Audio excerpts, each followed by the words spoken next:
네, 안녕하세요. 오늘은 6월 6일 현충일로 온라인으로 여러분과 함께 온라인으로 만나서 수업을 진행해 보도록 하겠습니다. 보건교육학 오늘은 14차 시이고요. 여러분의 책 8장 보건교육의 실제입니다. 386쪽이고요. 온라인 강의와 함께 책으로 함께 진행해 보도록 하겠습니다. 네, 수업을 진행하도록 하겠습니다. 오늘의 목표입니다. 보건교육의 실제예요. 그래서 각각에 해당하는 항목에 따라서 우리가 그 교육의 목적을 파악하고 기본 방향이라든지 접근 방법을 이해하는 것이 오늘의 목표라고 할 수 있겠습니다. 첫 번째는 실무 현장별이에요. 실무 현장별이라고 한다면 실제 우리가 보건교육을 하게 되는 현장을 말하게 되죠. 실제 의료기관이라든지 학교라든지 근로하는 장소라든지 이런 모든 실무 현장에서 어떤 보건교육이 이루어지고 이것에 대한 목적이 무엇이고 그것에 대한 기본 방향이나 접근 방법을 이해하는 것이 목적입니다. 다음은 생애 주기별 보건교육의 목적을 파악하고 이것에 대해서 이해하는 것이 목표라고 할 수 있겠습니다. 생애 주기별이라고 하면 태어나면서부터 노년기에 이르기까지 어떤 보건교육이 이루어지는지 그것에 따른 목적이라든지 또 어떤 기본 방향, 접근 방법을 이해하는 것이 목적이라고 할 수 있겠고요.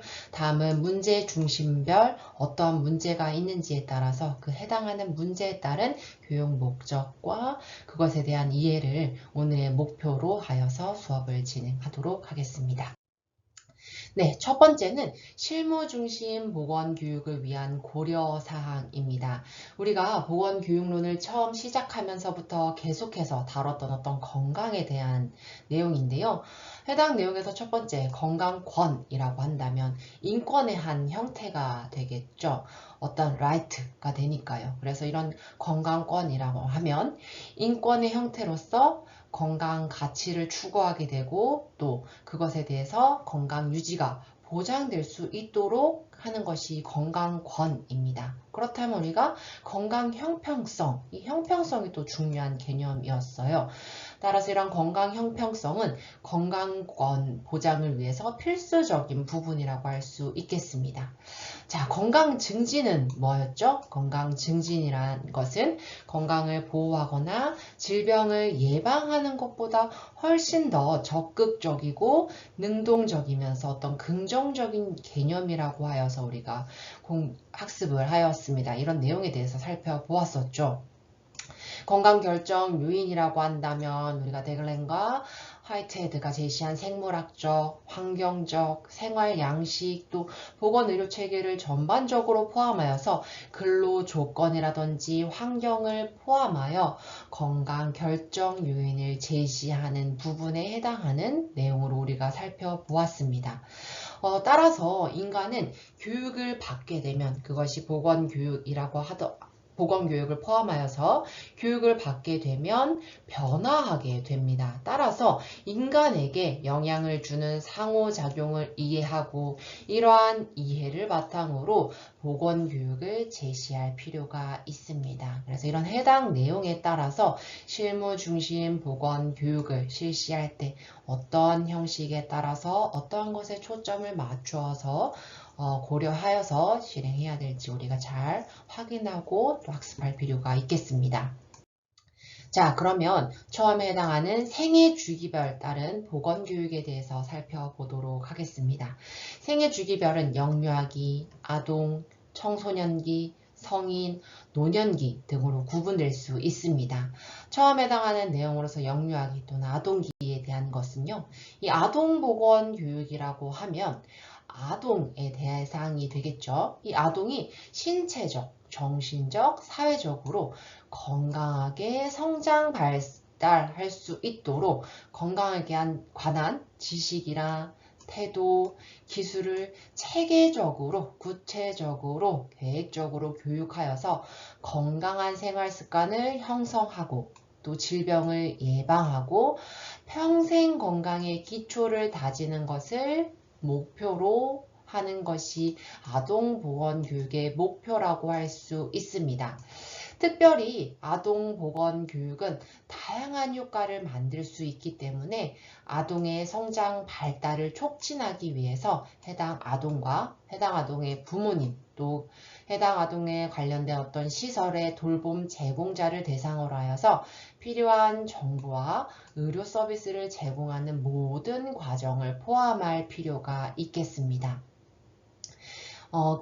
따라서 이런 아동에 관련된 보건교육을 실시할 때에는 사전 예방적, 그러니까 미리 예방적인 차원에서 이루어져야 할 필요가 있으며 다양한 영역에서 실시될 필요가 있습니다. 이런 다양한 영역이라고 한다면 건강진단이라든지 영양 및 식습관 관리라든지 예방접종, 감염병 관리, 구강 관리 등을 모두 포함할 수 있겠습니다. 이러한 영역에서 손 씻기라든지 교통안전이라든지 이런 해당 주제들에 관련하여서 시청각적인 자료와 체험활동 자료를 활용하여서 보건교육을 실시할 수 있겠습니다. 이러한 자료는 국민건강 증진 종합계획의 인구 집단 건강관리에 해당하는 내용이 포함되어 있기 때문에 해당 내용을 이 사이트에서 함께 참조하는 것이 도움이 될 것입니다. 실제 행정안전부에서 제시하는 생애 주기별 안전교육 지도에 해당하는 내용은 다음과 같습니다.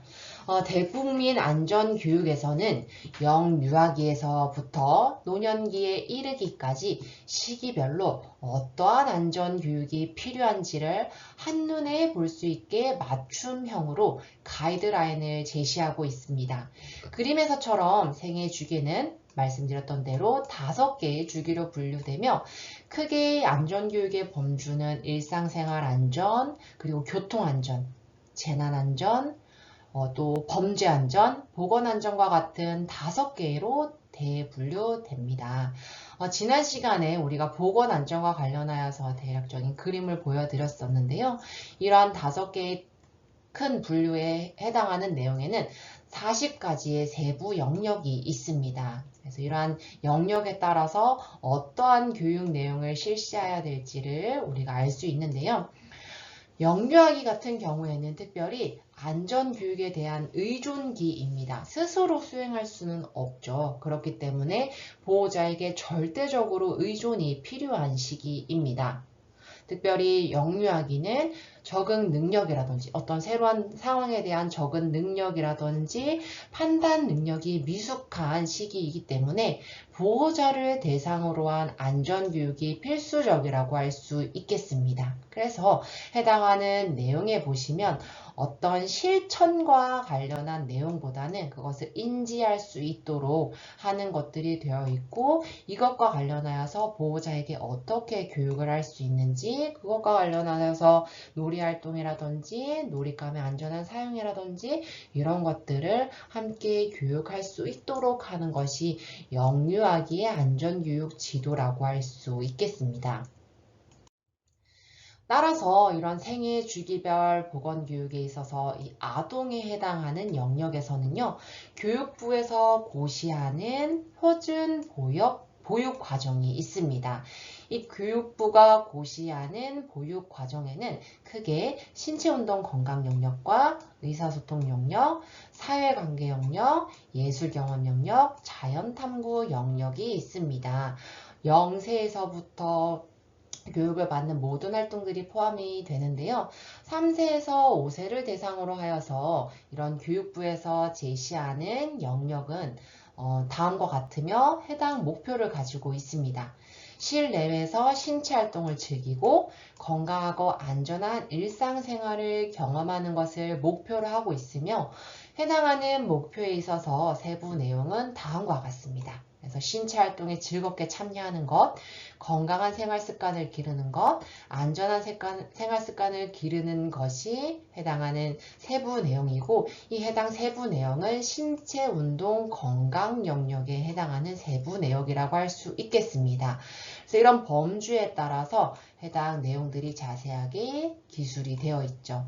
그래서 신체 활동이라고 한다면 몸의 활동을 즐기는 영역으로서 신체를 인식하고 움직일 수 있도록 움직임을 조절하는 것이라든지 이동 운동이라든지 제자리 운동, 도구를 이용한 운동, 실내외 신체 활동에 자발적으로 참여하는 것이 해당 교육과정에 포함되는 내용이라고 할 수 있습니다.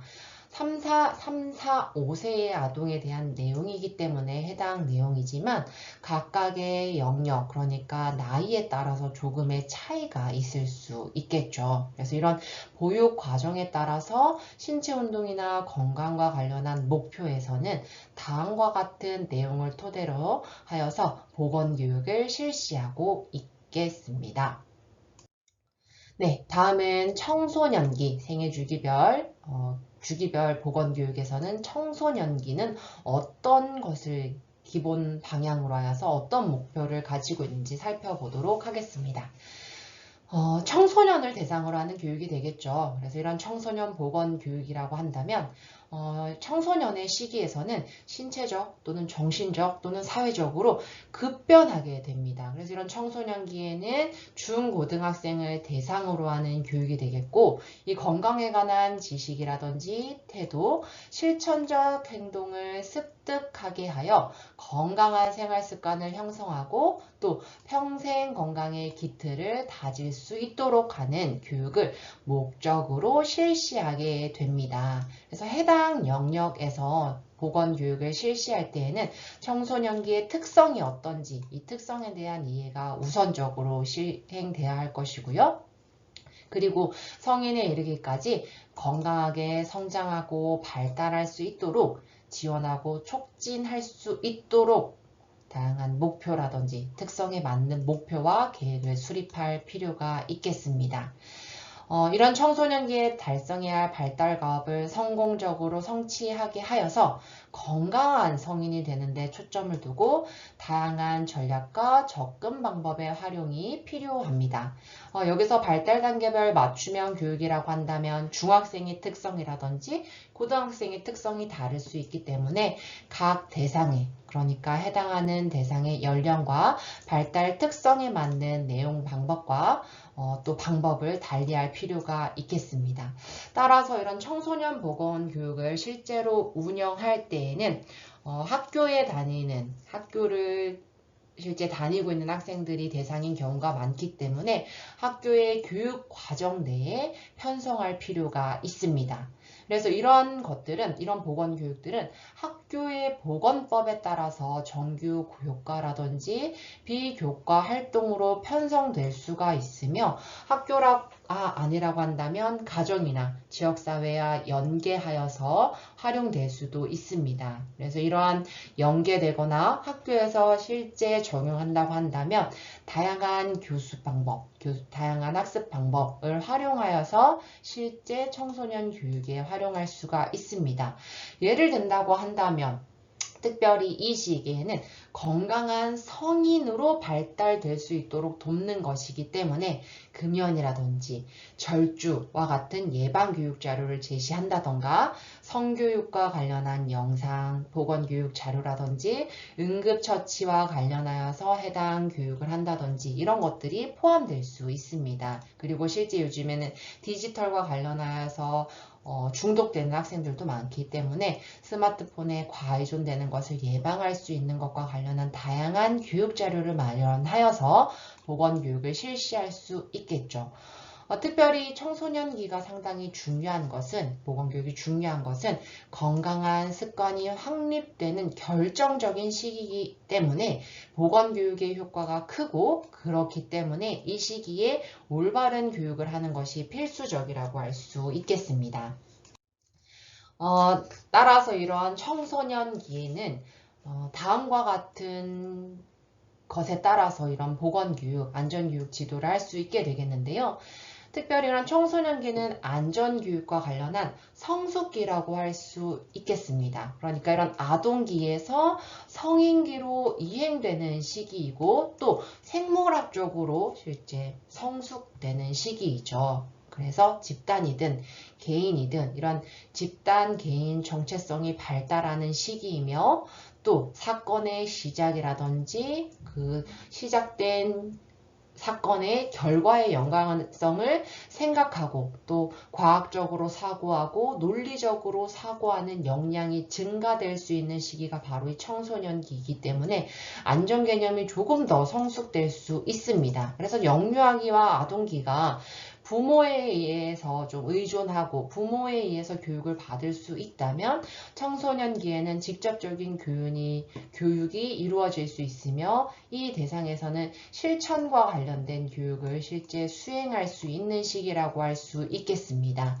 그래서 청소년기의 보건교육의 주요한 내용이라고 한다면 일상생활 안전에서 다양한 것이 포함될 수 있을 것이며 해당하는 영역의 세부 영역이 우리가 앞서 40가지의 세부 영역에서 이 청소년기에 해당하는 다양한 교육들이 있겠지만 이 시기에는 생활 습관이 정착되는 시기일 수 있기 때문에 영양 및 식습관 교육이라든지 신체 활동이라든지 개인위생이라든지 정신건강이라든지 성교육이라든지 약물 또는 흡연, 음주와 같은 것들을 예방할 수 있는 교육 그리고 안전교육이나 디지털과 관련한 건강 교육이 이루어질 수 있으며 이러한 것들에 따라서 어떻게 실제 실천할 수 있는 것인지에 초점을 맞추어서 실시할 수가 있게 되겠습니다.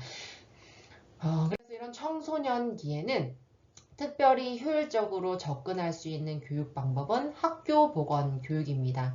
중고등학교를 대상으로 실제 실시할 수 있는 교육이기 때문에 학교에서 체계적인 교육 방법에 따라서 실시를 할 수 있으며 이러한 발달 단계에 따라서 건강 증진 교육이 내실화될 수 있습니다. 그러니까 실제 정착되고 그것이 성인에까지 이를 수 있기 때문에 발달 단계에 적합한 교육을 실시할 필요가 있겠죠. 그래서 앞서 말씀드린 대로 건강한 생활 습관을 형성할 수 있는 올바른 식생활이라든지 약물이라든지 흡연이라든지 음주를 예방할 수 있는 이런 것들도 교육을 할 수 있겠으며 정신건강도 또한 교육을 할 수 있습니다. 그리고 청소년들은 학교를 이제 다니는 학생들이기 때문에 학교 주변에 유해한 요인들이 있다면 이런 건강 유해 요인 개선을 통하여서 건강한 교육 환경을 조성하는 것 또한 중요한 요소라고 할 수 있겠습니다. 그래서 학교 앞에 몇 미터 내에는 어떤 건물을 설치할 수 없다는 등과 같은 다양한 시행령들이 있을 수 있죠. 그래서 이런 교육 환경을 조성하는 것이 상당히 중요할 것이고요.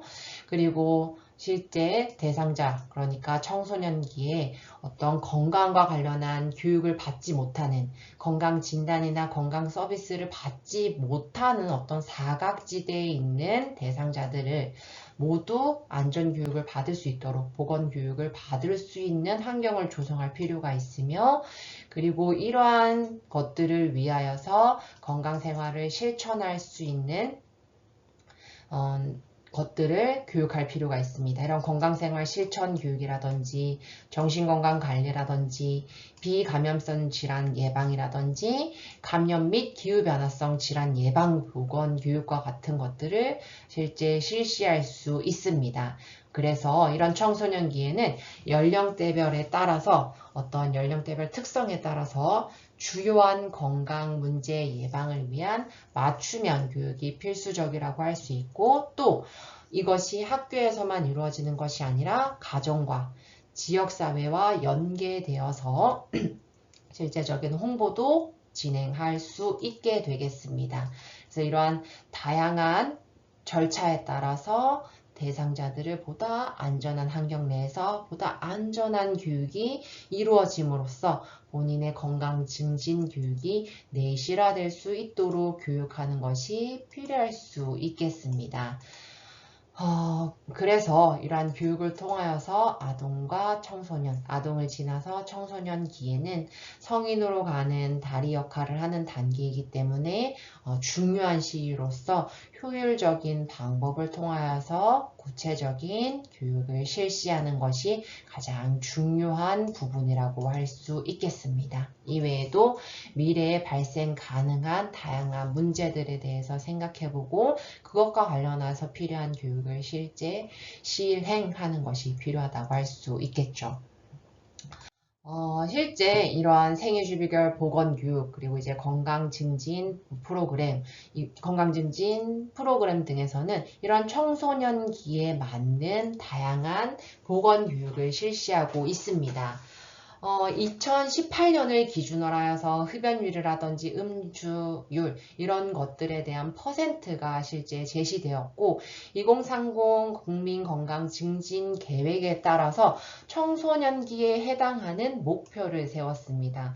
해당 목표는 세부 계획에 있으며 이런 세부 계획에 포함되는 내용은 흡연이라든지 음주, 신체활동 실천율, 치아 우식증, 자살 또는 건강 검진 그리고 비만 같은 그리고 실제 손상 취약 집단 중증 손상 발생률과 같은 것들을 기준으로 하여서 청소년기에 교육에 맞춰서 해당 목표를 세웠는데요. 흡연율을 낮추는 것이 중학교, 고등학교의 대상자들이 현재 이렇게 높은 퍼센테이지를 차지하고 있지만 2030 목표로는 해당하는 흡연율을 다음과 같이 낮춘다라는 목표를 세우고 있으며 그렇다면 이런 목표에 따라서 해당하는 실제 행위와 관련할 지식과 태도를 변화할 수 있는 보건교육을 제시할 수 있겠죠. 그래서 이러한 목표를 제시함에 따라 실제 수행할 수 있는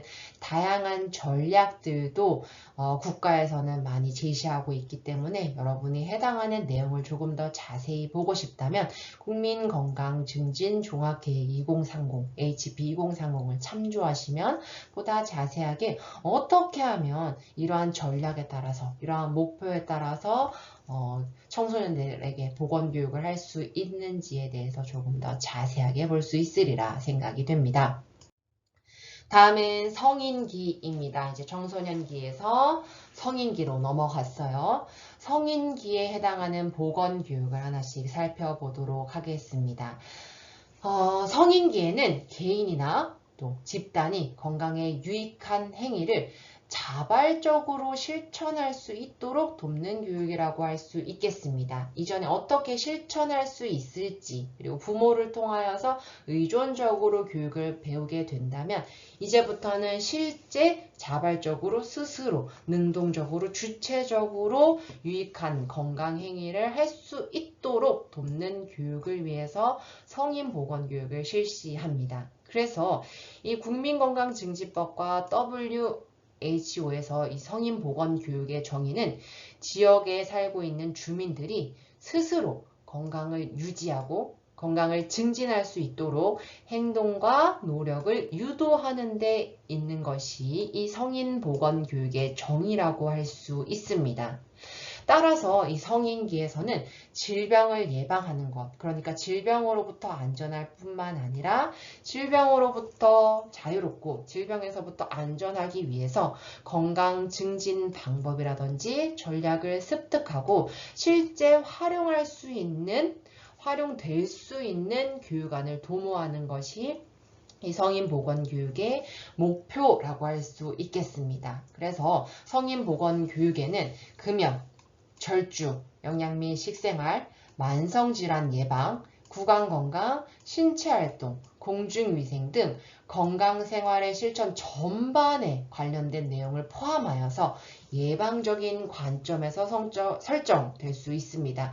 특별히 이 성인기, 청소년기나 아동기에서도 마찬가지이지만 이 건강한 생활 습관이 제대로 정립되어 있지 않으면 만성질환이 발생하는 시기이기 때문에 특별히 건강생활 실천 전반에 관련한 모든 것들을 포함하여서 예방적인 보건교육을 실시할 필요가 있겠습니다.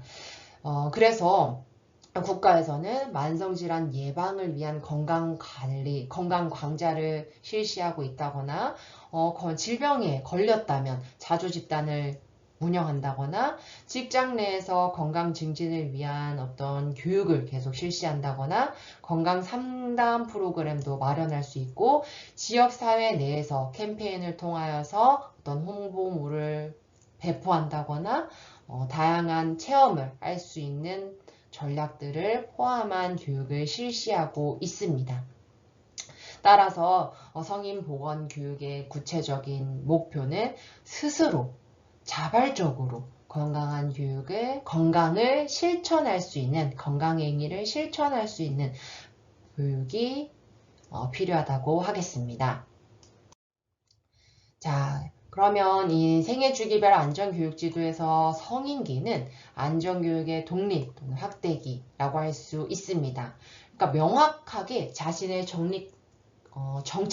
정체감을 확립하게 되는 시기라고 할 수 있겠죠. 그래서 이러한 성인기에는 직업이 결정되고 또 결혼이라든지 출산과 자녀를 양육하는 시기가 모두 포함되고 또 자기만의 보통 이 성인기에는 이미 정착이 된 자기만의 독립된 안전수칙이 있기 때문에 이런 수칙을 토대로 하여서 경험을 토대로 하여서 지역사회와 가정으로 확대하고 또 교육하고 실천할 수 있는 시기입니다. 그래서 지금까지 안전교육을 받았다면 그 안전교육에 대해서 구체적으로 스스로 성찰하고 수행할 수 있도록 독려하고 또 잘하고 있다면 그것과 관련한 칭찬이라든지 보상을 주어서 안전한 교육을 실제 실천할 수 있는 기회를 제공하는 것들이 모두 포함될 수 있겠습니다.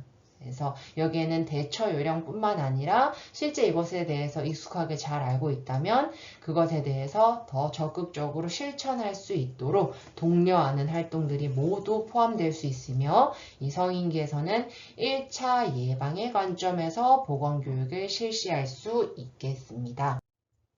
따라서 이 성인 보건교육을 할 때의 원칙과 유의점은 다음과 같을 수 있어요. 그러니까 이미 정착되어 있는 자신의 지식이라든지 태도, 행위와 관련하여서 학습자가 경험한 것들을 존중할 필요가 있습니다. 성인기에는 이러한 경험이라든지 지식을 바탕으로 하여서 인지하고 그것에 관련하여서 학습하게 되기 때문에 참여를 적극적으로 하기 위해서는 참여자와 학습을 과 관련된 내용을 토론한다거나 경험을 나누는 것으로 인하여서 나누는 활동들을 통하여서 보건교육을 실시할 수 있으며 실생활에서 적용할 수 있는 내용들을 강조하는 것이 필요합니다. 그러니까 즉시 적용 가능한 실용적인 내용과 행동적인 변화의 중심의 교육이 효과적이라고 할 수 있겠습니다. 이것이 나에게 필요가 없다라고 한다면 실제 적용까지 이루어지지 않고 실생활에서 사용하지 않게 되기 때문에 즉시 적용 가능한 실생활의 적용을 강조할 수 있는 내용으로 실시할 필요가 있습니다.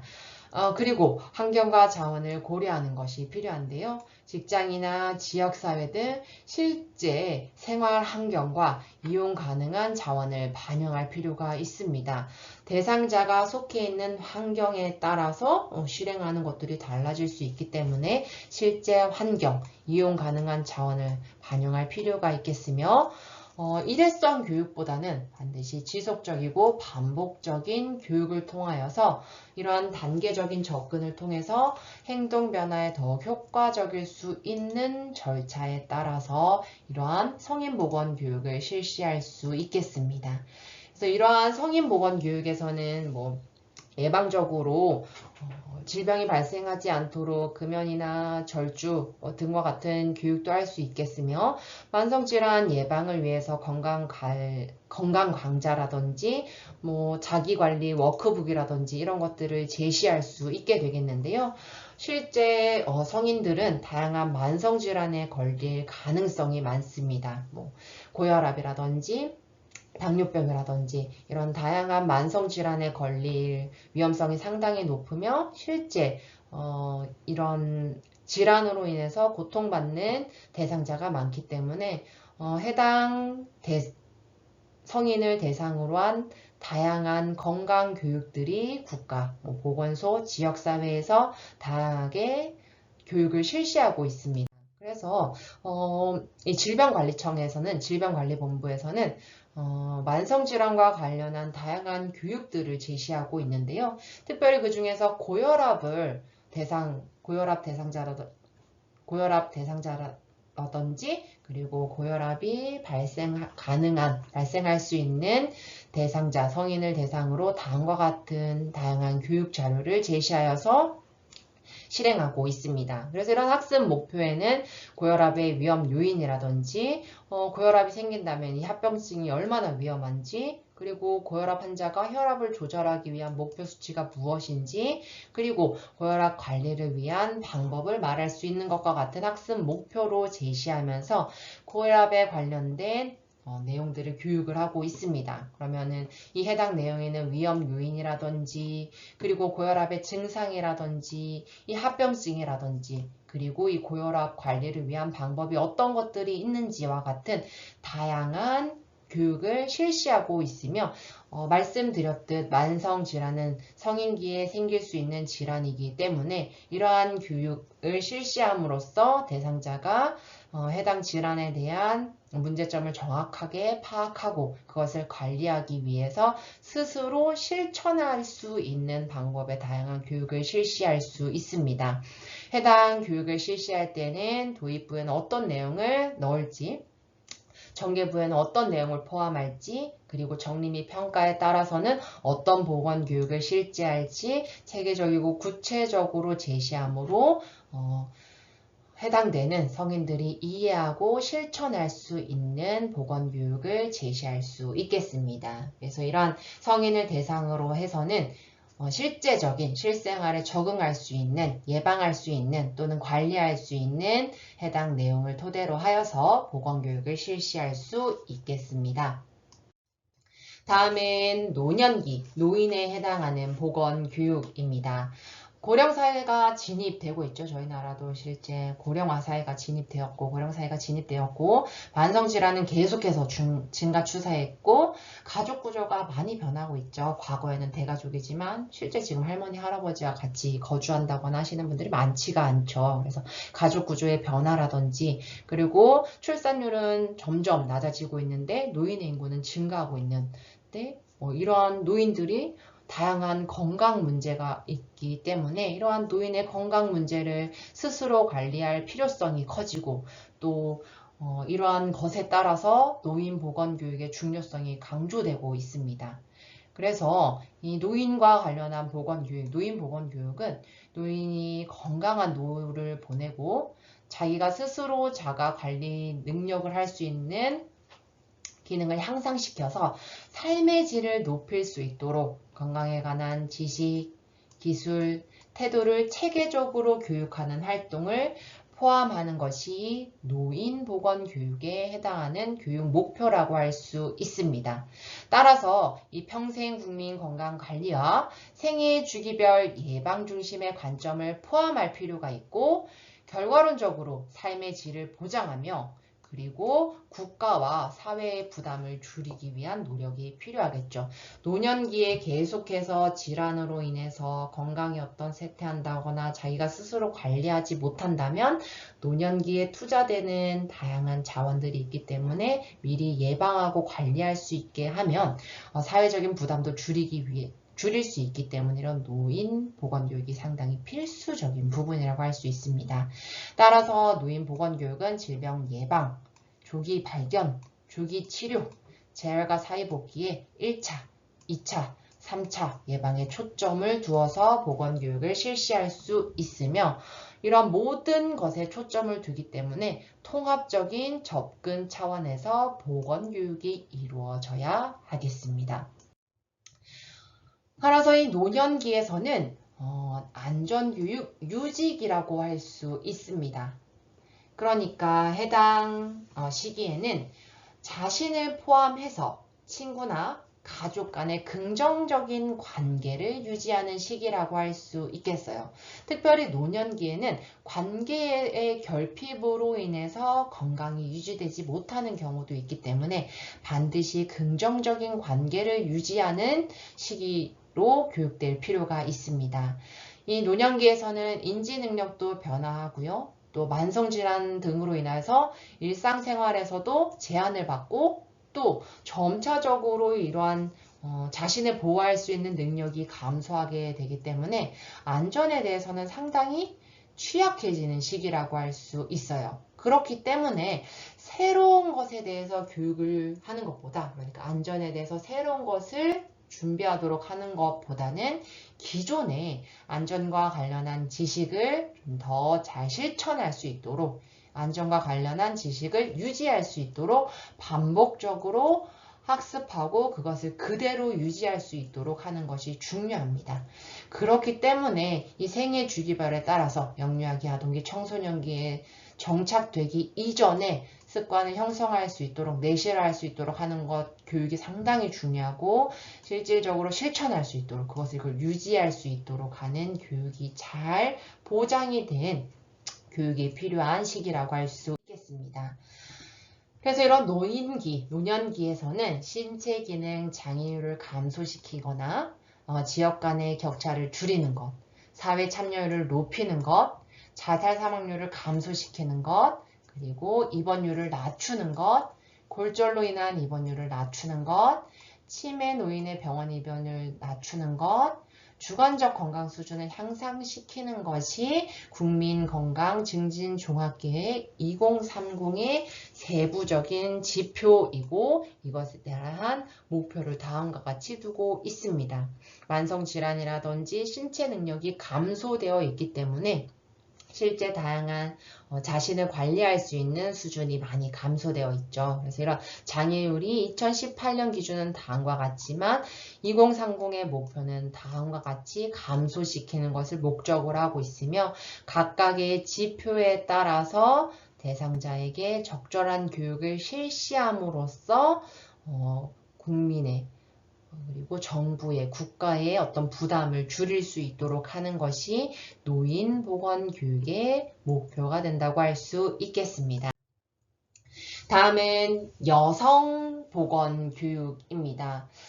여성보건은 여성이 생애 중기 단계에서 건강에 취약한 시기에 있을 뿐만 아니라 우리나라 인구 구조적인 측면에서 초저출산, 그리고 생산 연령 인구의 감소 등으로 인해서 더욱더 중요한 보건사업의 대상이 되었습니다. 그러니까 생애 주기별에 따라서 영유아기, 아동, 청소년기, 성인기, 노년기 모두 여성이 포함되어 있지만 생애 주기별 보건교육이 여성이라는 카테고리를 다시 한번 제시하는 것은 그만큼 중요한 포션을 차지하고 있기 때문입니다.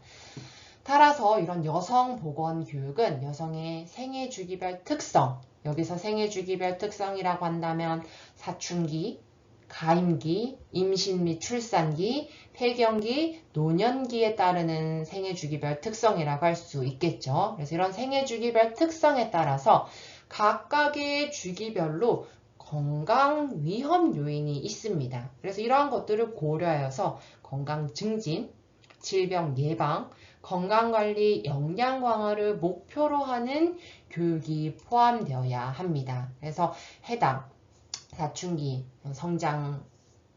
사춘기와 가임기, 임신 출산기, 폐경기, 노년기의 특성에 맞는 건강 문제와 관리법을 포함할 필요가 있습니다. 예를 들어서 사춘기라고 한다면 성교육과 관련된 것, 가임기라고 한다면 원하지 않는 임신이 되지 않도록 피임을 적절하게 할 수 있도록 하는 것, 아니면 성매개, 감염을 예방할 수 있도록 하는 것, 산전 산후 관리를 어떻게 하는지와 관련된 것, 그리고 임신 및 출산기라고 한다면 모자 보건과 관련된 것, 그리고 예방접종 영양과 관련된 것, 폐경기라고 한다면 갱년기 건강이라든지 골다공증과 관련된 문제라든지 이런 다양한 건강 문제와 이것을 관리할 수 있는 방법들을 포함하는 것이 여성보건교육에 있어서 필요한 부분이라고 할 수 있겠습니다.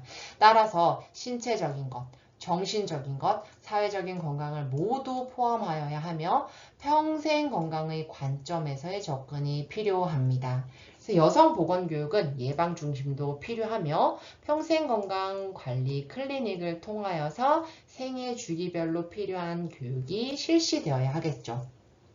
그러니까 예방이라고 한다면 당연히 질병이 발생하기 이전에 중점을 두고 특성에 맞는 맞춤형 교육을 제공할 필요가 있겠으며 평생건강관리 클리닉이라고 한다면 주기별로 이 각각의 특성에 따라서 통합적인 관리를 위한 시스템에 따른 보건교육을 실시할 필요가 있겠습니다. 따라서 이 여성과 관련한 보건교육의 추진 계획은 이 국민건강증진종합계획에서 모성건강이라는 영역 카테고리로 분류하여서 다음과 같은 추진 계획을 실시하고 있습니다. 해당 계획을 차례대로 살펴보자면 의료적 또는 사회적 고위험 임산부에 대한 체계적인 지원이 필요하죠.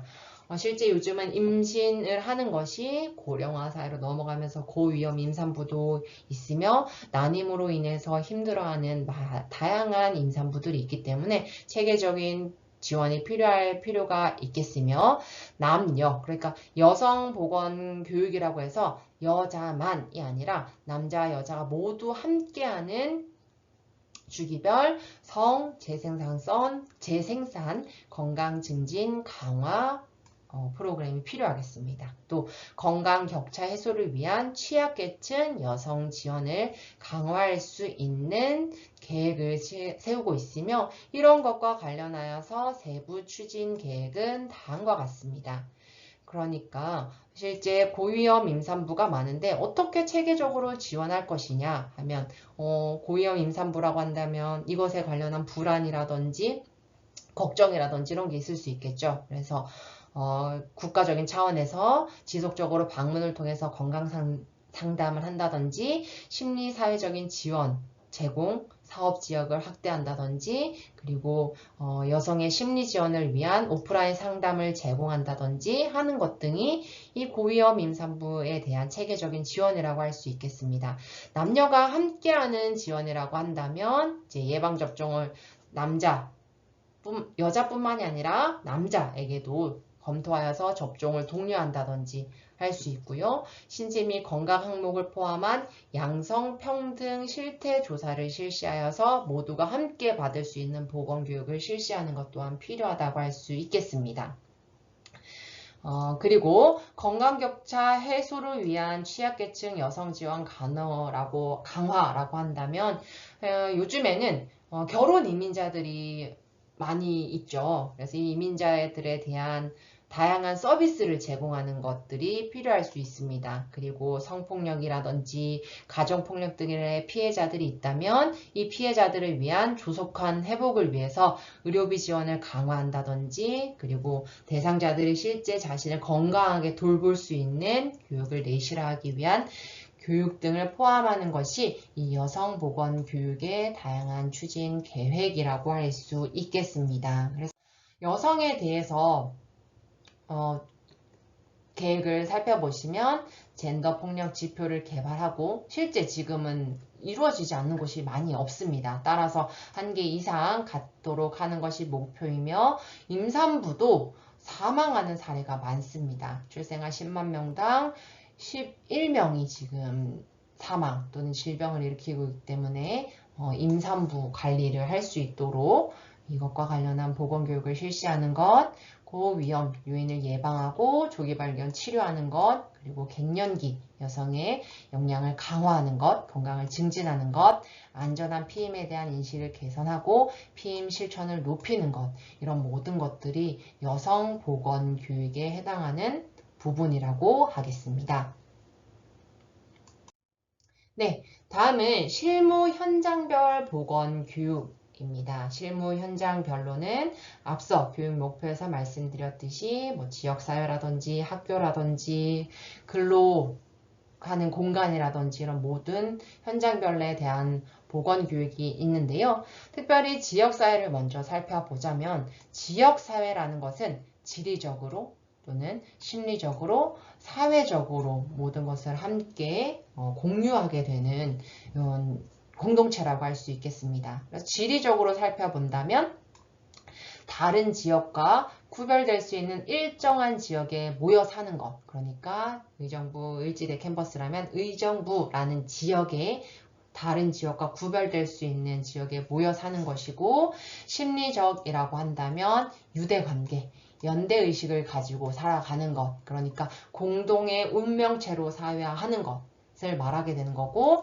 사회적으로 구분된다고 한다면 상호작용을 가지면서 비슷한 문화라든지 가치관을 공유하는 공동체로서 이런 지역사회를 정의할 수 있습니다. 그래서 지리적, 심리적, 사회적으로 함께 상호작용하고 일정한 지역에 있고 연대의식을 가지고 생활하는 것이 지역사회라고 할 수 있으며, 이 지역사회는 경제적인 기능뿐만 아니라 사회화 기능, 사회통제 기능, 참여적 기능, 사회통합의 기능을 모두 가지고 있기 때문에 지역사회와 관련한 보건교육을 실시하는 것은 전체적인 지역 주민을 대상으로 하는 보건교육에 있어서 상당히 긍정적인 영향을 미칠 수 있기 때문에 지역사회 보건교육은 상당히 중요한 부분이라고 할 수 있습니다.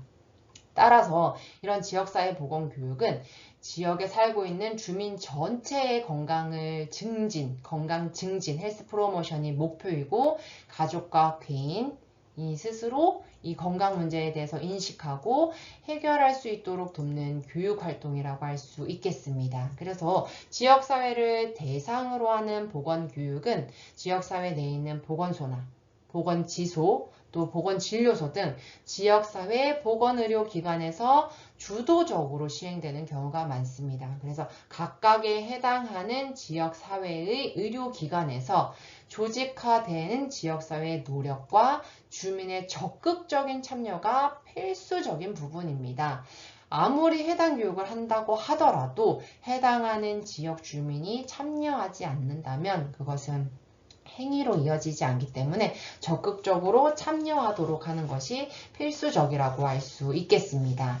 그래서 이런 지역사회 보건교육을 할 때에는 기본 방향, 접근 방법은 주요한 건강 문제나 생활 습관 개선에 초점을 두을 필요가 있으며, 이 생활 습관 개선과 건강 문제를 개선하기 위해서는 건강 증진 및 질병 예방에 우선순위를 둔 보건교육을 실시할 필요가 있습니다. 그리고 실제 이 지역사회에서 어떠한 건강 문제가 있는지 진단을 통하여서 실증적인 자료를 이용하여서 수립하여야 되고, 거기에 따라서 우선순위가 무엇인지 살펴볼 필요가 있겠죠. 그리고 이런 건강 증진 사업의 일환으로 다른 건강 증진 사업과 연계하여서 추진할 필요가 있겠습니다. 그러니까 단순히 어떤 하나의 목적만을 가지고 하는 것이 아니라 다른 다양한 국가나 다른 지역에서도 하는 실질적인 것들을 좀 모방한다거나 봄으로 다른 건강 증진 사업과 연계하여서 추진하는 것도 필요할 수 있겠고요. 말씀드렸듯이 보건 교육을 한다고 하여서 지역 주민이 참여하지 않으면 어떤 행위의 변화로 이어지지 않기 때문에 적극적인 참여를 유도할 필요가 있습니다. 그리고 또 필요하다면 전문 인력을 활용한다던가 민간 조직의 적극적인 참여를 유도하여서 지역사회 보건교육을 실시하도록 하는 것이 필요하겠죠. 따라서 이런 지역사회 보건교육에서는 우리나라에서, 그러니까 지역사회에서 유병률이라든지 사망률이 높은 질환이 되는 것들을 예방하기 위해서 교육을 통해서 개선이 가능한 건강생활 습관에 중점을 두고 보건교육을 할 수 있으며, 개인의 특성에 맞는 맞춤형, 전문형 보건교육을 실시할 수 있습니다. 그리고 이런 지역사회를 대상으로 할 때는 어떤 특성을 가지고 있는지 개별적이고 전문적인 접근을 통하여서 해당 교육을 실시할 필요가 있겠죠. 지역사회 보건교육은 다음과 같은 추진 체계에 따라서 운영이 되고 있습니다. 크게 중앙정부라고 하면 우리나라에서는 보건복지부가 되겠죠. 이 보건복지부에서 어떠한 보건교육을 위한 정책 방향을 설정하게 될 겁니다. 그렇다면 각각에 해당하는 그 아래 추진 체계에서는 광역자치단체나 보건소나 이런 곳에서 지역별 사업계획을 수립하게 될 거고 각각에 해당하는 지역사회의 요구가 무엇인지를 받아들이면서 그것을 반영하면서 사업을 수행하게 되겠죠.